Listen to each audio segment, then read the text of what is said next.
vans are equipped with several receptacles, several of them around the kitchen cabinet, under shelves, some in the cabinetry here for your television, DVD. Don't forget about the outdoor one along the side of the van.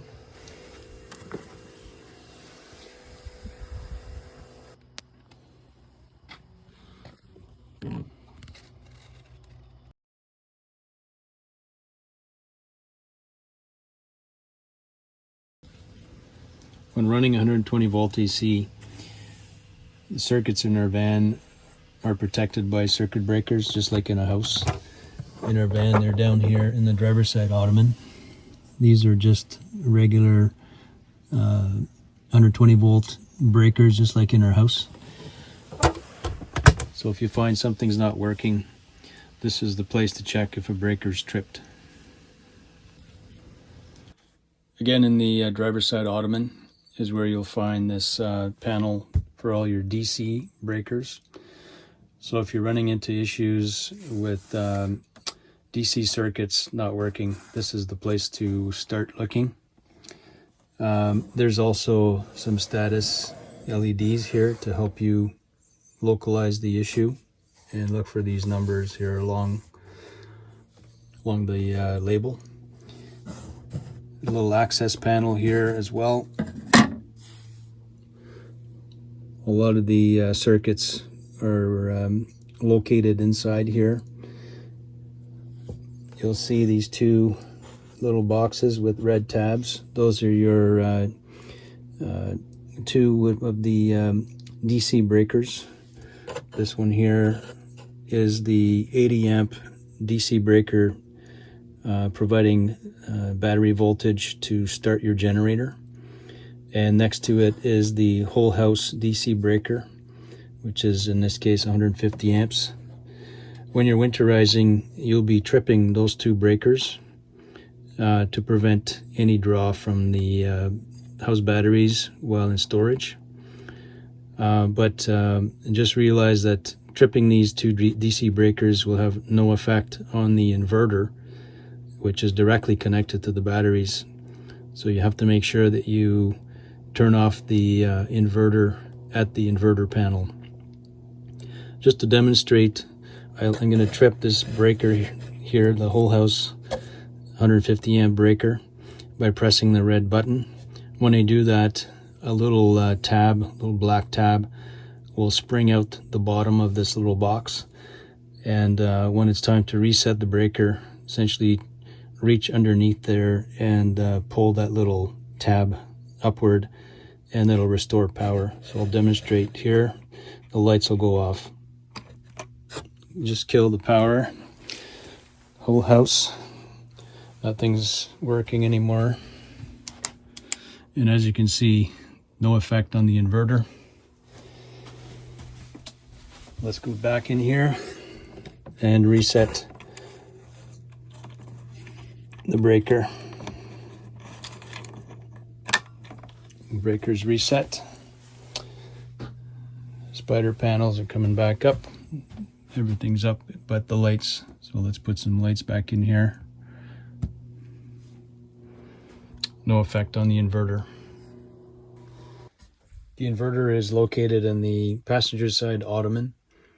This is a 2000 watt inverter by Xantrex. It's directly connected to the house batteries and produces 120 volt AC. It'll only produce roughly 16.6 amps, which is adequate for most of the devices in our vans.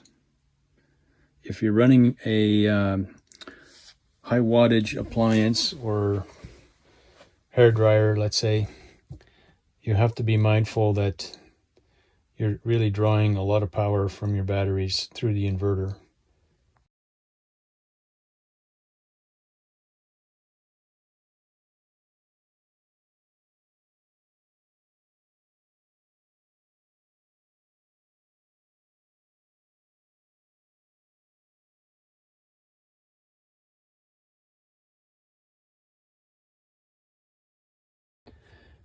If expecting cold weather while boondocking, use your furnace. Very simple to do. Just set your thermostat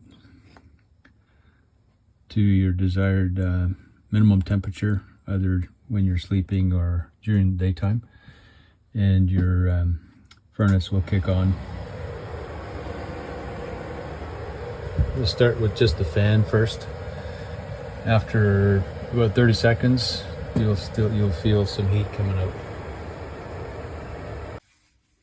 Switching on the inverter when you're boondocking will give you access to your receptacles, your microwave, your television, and any other plug in the van, including the outside plug. The air conditioners in our vans draw a lot of power. They run on 120 volt AC, and they'll only work on shore power or generator because of the way they're wired in our vans. When connected to shore power, whether running a generator or through the inverter, some of these appliances will use 120 volt AC or house current, including the fridge. And it's possible that you trip some ground fault circuit interrupters, which are designed to protect you and the equipment. Up here in the upper cabinet on this model is where you'll find the reset and the test buttons for the microwave. For the fridge, it's down here close to the carbon monoxide detector in the driver's side ottoman, and likewise in the driver's side ottoman.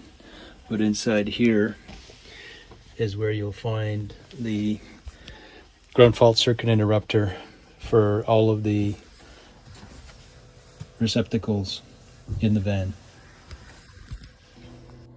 If you suddenly find an issue with your furnace not working, come over here in your DC panel and have a look at the appropriate breaker.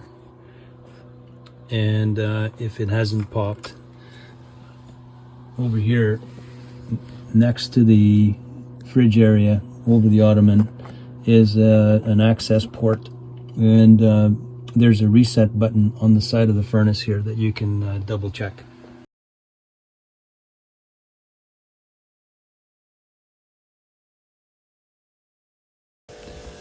Since 120 volt AC can be supplied by two sources, namely shore power or the generator, our vans are equipped with a automatic transfer switch.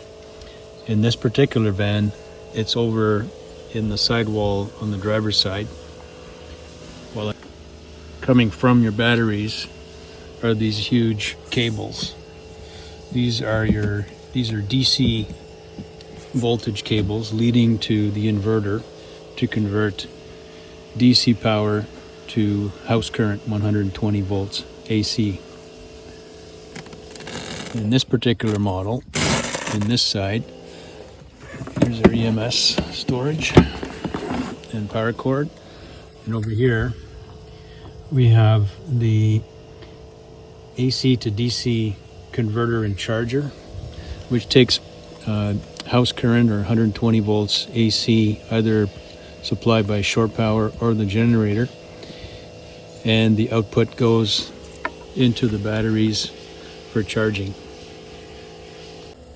As explained in an earlier video, the big red key, replaced here by the blue C6006 switch, needs to be turned on in order for a charge from the solar controller or the alternator to come in to charge the batteries.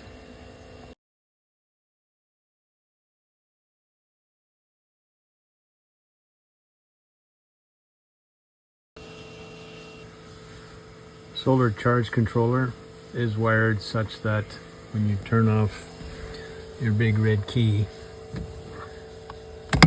it removes the power to the charge controller.